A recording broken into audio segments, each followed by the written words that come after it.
श्री परमात्मने नमः। ओम श्री सत्य गुरुदेवाय नमः। देखिए, ये दादा भगवान के अनमोल वचन में बता रहे हैं कि जो इच्छा का त्याग करता है उसे मन वांछित फल मिलता है। ये बता रहे कि जो इच्छा का त्याग करता है उसे मन वांछित फल मिलता है।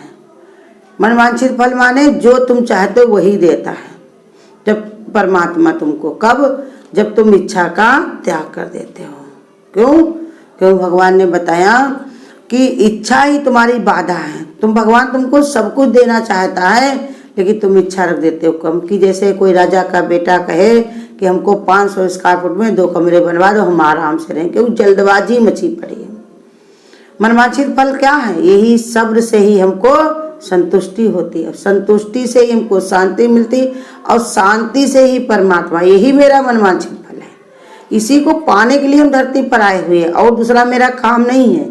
एक परमात्मा को ही पाने के लिए ही हमने ये देह को धारण किया है। यही मेरा मन इच्छित फल है। लेकिन इच्छाएं, कामनाएं हमको बाधा डालती रहती। भगवान हमको अपने में कहता है इच्छा का तुम त्याग दो तो तुम परमात्मा का ही स्वरूप हो। इच्छा नहीं रही तो निराकार हुआ है।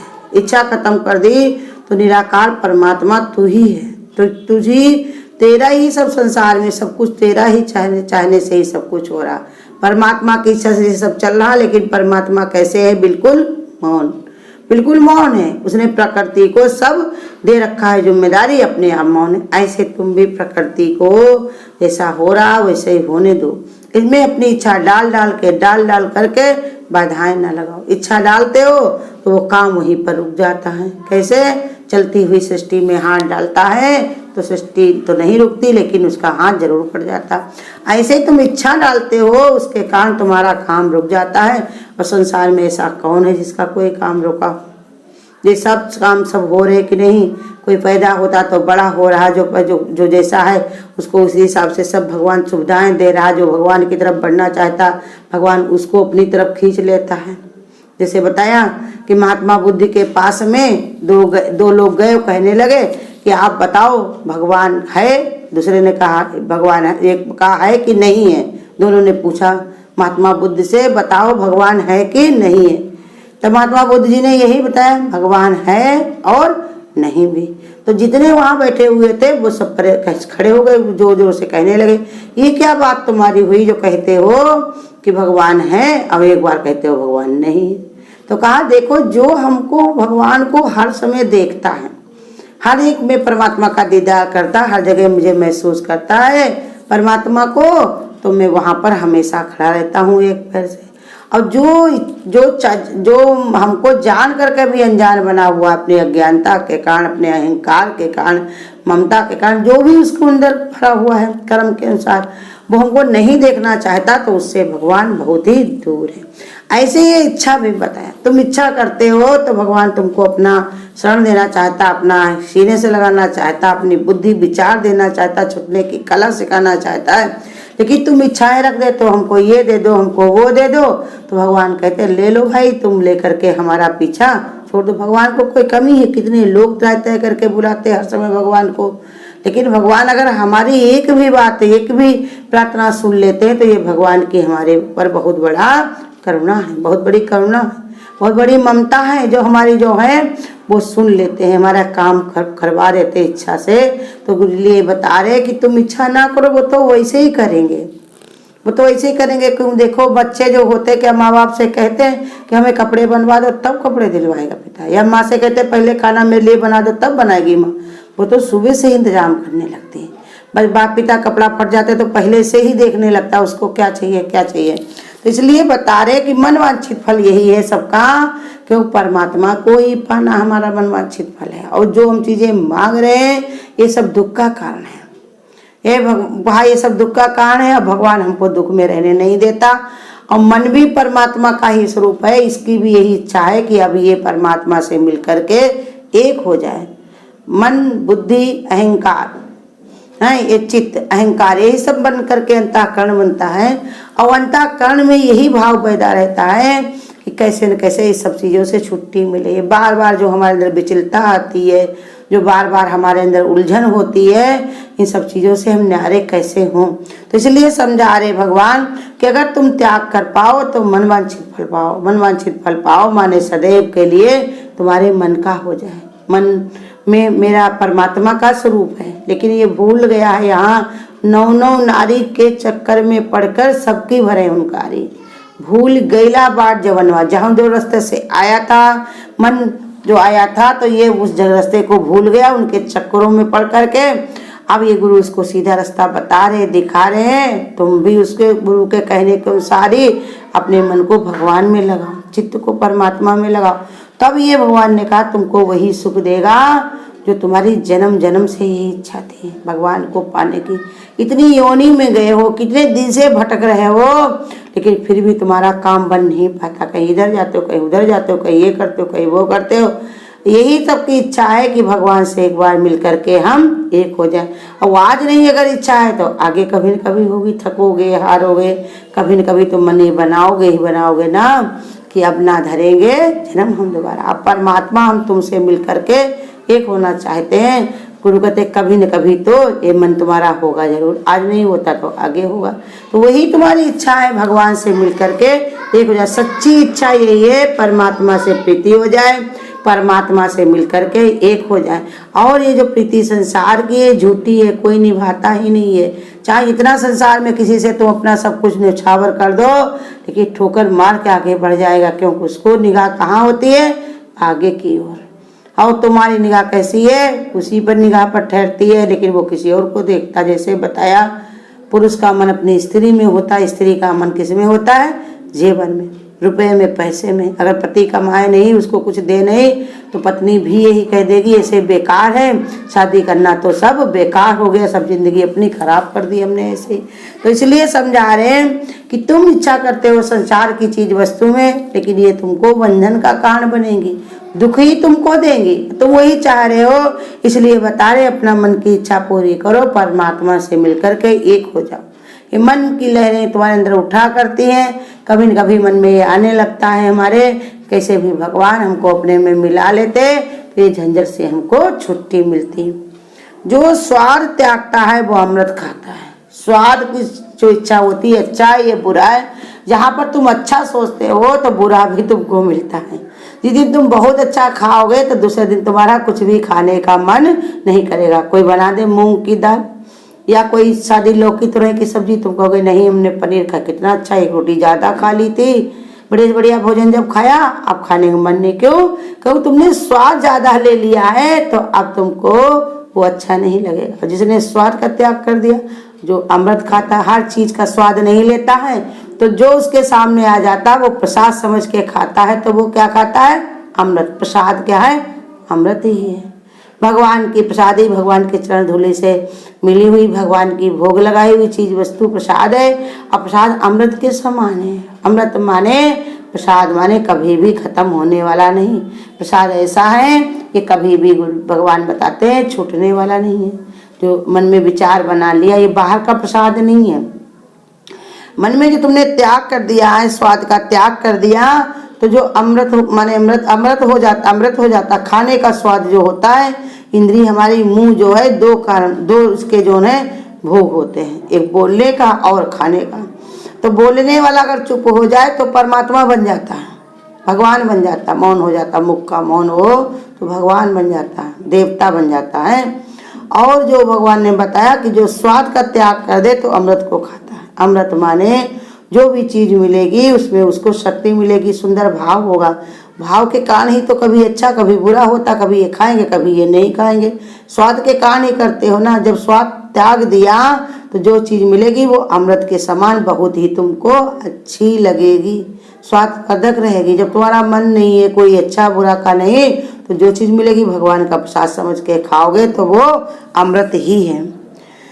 जब स्वार्थ नहीं रहता तो जब स्वार्थ नहीं है तो आप दर दर के शेर होते हैं।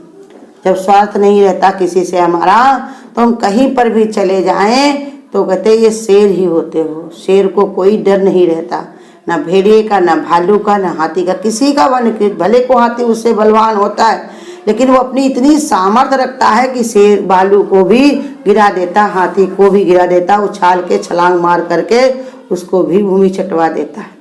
ऐसे बता रहे कि तुम भी अपने अंदर जो है स्वार्थ खत्म कर दो, स्वार्थ नहीं रखोगे तो तुम भी शेर के समान हो। कैसे? अपने बल पर आ जाओगे, अपनी सामर्थ्य जब होगी तुम्हारी, तुमको कोई डरवा नहीं सकता, हरा नहीं सकता। क्योंकि स्वार्थ के कारण देखो कितने सारे लोग होते घर में, परिवार में, जो चीज़ उनको पसंद होती उन्हीं के लड़के बच्चे पकड़ लेते, फिर उनसे जो चाहते वैसे काम करवाते। और जब तुम्हारा स्वार्थ नहीं रहेगा तो कहीं पर भी चले जाओ, किसी से कुछ लेना देना नहीं है, तो तुम्हारा कोई कुछ बिगाड़ नहीं सकता। हाँ, जेवर ना पहने हो तो किस गली में भी निकल जाओ तो कोई डर नहीं, तुम्हारी कोई चैन खींच ले, कोई झुमका झाला ले ले। जब तुम अपना पहन ओढ़ के तरीके से जाओगे तो कोई उसमें स्वार्थ भी रखेगा कि इनको पकड़ लिया जाए तो कुछ इनसे ले लिया जाए, कुछ मिलेगा भी। तो इसलिए समझा रहे भगवान, शेर की तरह जो तुम्हारा लेना देना नहीं किसी से कि हमको 2 किलो लड्डू ये दे देगा या कुछ नहीं देगा, तो सच्ची बात भी उसको बता पाओगे। और जहाँ पर तुम्हारी लुलुकता रहेगी कैसी कि हमको कुछ अगर बुरा लग गया तो हमको ये तो दे रहा वो देगा नहीं, तो वो तुमको भगवान ने बताया कि शेर की खाल में तुम कौन हो गए? गधे हैं। एक गधा जो था तो उसको एक बार क्या हुआ, शेर की खाल मिल गई। तो भाई शेर की खाल मिल गई, अब वो बढ़िया आराम से रात में उसी खाल को पहन ले और सब जहाँ जंगल में जाए, वो जहाँ किसान लोगों के जब खेत हरे भरे थे वहीं पर जा कर के वो बढ़िया खा खा के चलाए। सब लोग कहें एक शेर आ गया है, अपने खेतों को सब चर खा जाता है, तो जो है बड़ा हम परेशान है, वो शेर को कोई मार भी नहीं सकता, शेर से सब लोग डरते हैं। ऐसे शेर की खाल ओढ़ कर गया था। उसमें एक बुद्धिमान व्यक्ति था, उसने कहा कहीं शेर भी घास खाता है, जरूर कुछ ना कुछ इसमें गड़बड़ी है, देखो तो उसको। सब लोग जब पीछे उसको दौड़े, कोई आग जला करके डंडे में रखी किसी ने कुछ, जब दौड़ के उसको पकड़ा तो खींचा तो देखा क्या था, उसकी खाल शेर की थी। ऐसे गुरु कहते तुम थोड़ी देर को शेर बनते हो तो तुम्हारे गुरु कहते गधे के समान ही हो, जहाँ पर कुछ हुआ लुलुकपना आ गई वहीं पर तुम गिर जाते हो। ऐसा शेर शिवोहम की गर्जना करो, शेर माने शिवोहम परमात्मा की शरण में जाओगे तो तुमको दर दर फिर ढकना नहीं पड़ेगा। जो ये भगवान की शरण में चले जाते हैं उनको फिर दर दर भटकने की जरूरत नहीं होती। जो सर गुरु दर पे झुका दिया, दर दर पे झुकाया नहीं करते। इसलिए एक भरोसा परमात्मा का कर लिया, उनको और किसी से भरोसा नहीं रहता, किसी की इच्छा नहीं रहती। वो एक परमात्मा से मिलकर के उसी में ही मगन हो जाते, उसी में ही तृप्त हो जाते, उसी में ही मस्त हो जाते। वो शेर बन जाते परमात्मा के। भगवान कहते हैं उनसे सारा संसार डरता है, लेकिन वो किसी से नहीं डरते। डरते सब संसार कैसे डरता है कि इनको कुछ भी ना कहा जाए, ये तो भगवान के प्यारे हैं, परमात्मा के नियर डियर हैं।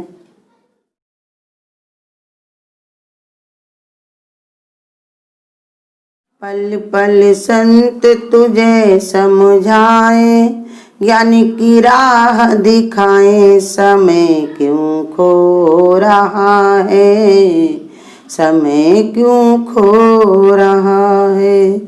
पल संत मुझे समझाए, हीरा जन्म गमाए, समय क्यों खो रहा है, समय क्यों खो रहा है। ओ बोले प्राणिया, 4 दिनों की तेरी जिंदगी, कुछ तो कमाई कर ले, करे मालिक की तू बंदगी। प्यार से संत तुझे समझाए, ज्ञान की ज्योति जलाए, समय क्यों खो रहा है, समय क्यों खो रहा है। पल पल संत तुझे समझाए, हीरा जन्म गवाए, समय क्यों खो रहा है, समय क्यों खो रहा है। करी ले वो भोले प्राणी, ब्रह्म ज्ञान की तू संगते, आत्म नीचे कर ले, छोड़ दे माया की तू रंगते। ब्रह्म ज्ञान का ये फरमाना, क्यों सोया नादान, समय क्यों खो रहा है, समय क्यों खो रहा है। पल पल संत मुझे समझाए, ज्ञान की ज्योति जलाए, समय क्यों खो रहा है, समय क्यों खो रहा है। समय अनमोल पाया विषयों में, ना तू इसको रोल रे, मिलेगा सच्चा सुख अपने में, प्रभु को टटोल रे। आत्म ज्ञान को पाकर प्रेमी जीवन मुक्ति को पाले, समय क्यों खो रहा है, समय क्यों खो रहा है। पल पल संत तुझे समझाए, ज्ञान की राह दिखाए, समय क्यों खो रहा है, समय क्यों खो रहा। पल पल संत मुझे समझाए, ज्ञान की ज्योति जलाए। अगर आपको आज की वीडियो अच्छी लगी हो तो वीडियो को लाइक और शेयर करना ना भूलें। आगे की वीडियोस देखने के लिए चैनल को सब्सक्राइब करें और नोटिफिकेशन